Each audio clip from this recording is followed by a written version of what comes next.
আজি আমাৰ তেজপুৰত থকা বৰ্তাৰ ছোৱালীজনীৰ বিয়া, সেইবাবে এনেকৈ সাজি কাচি দুপৰীয়াই বিয়ালৈ বুলি ওলাইছোঁ। মানে নগাঁৱৰ পৰা তেজপুৰ ভালেখিনি দূৰ, সেইকাৰণে এতিয়া গ'লে আমি সন্ধিয়া পামগৈহে। ট্ৰেভেলাৰ এখন ঠিক কৰিছে, পৰিয়ালৰ মানে বহুখিনি মানুহেই যাব। এয়া দেখিছানে, আহকচোন গৈ থাকোঁ। এয়া আমি তেজপুৰ অভিমুখে গৈ আছোঁ।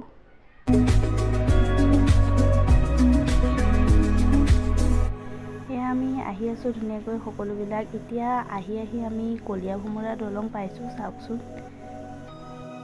বিয়াঘৰ আহি পালোঁ, আহি আমাক খাবলৈ বুলি মাতিলে। এয়া দেখিছেনে, বিয়া বুলি ক'লে আৰু খোৱাটোৱেই মেইন, গতিকে প্ৰথমে পেট পূজা কৰি লৈছোঁ। মই, মানুহজন আৰু আমাৰ খুৰা দাদাহঁত সকলোৱে এনেকৈ বহি ধুনীয়াকৈ ভাগে ভাগে বিয়াতে খাই ল'লোঁ।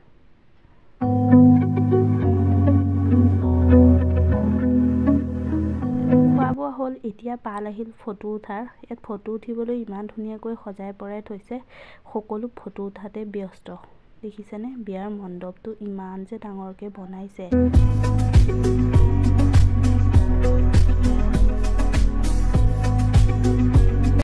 বিয়াখন খালোঁ, এতিয়া খাই বৈ হ'ল।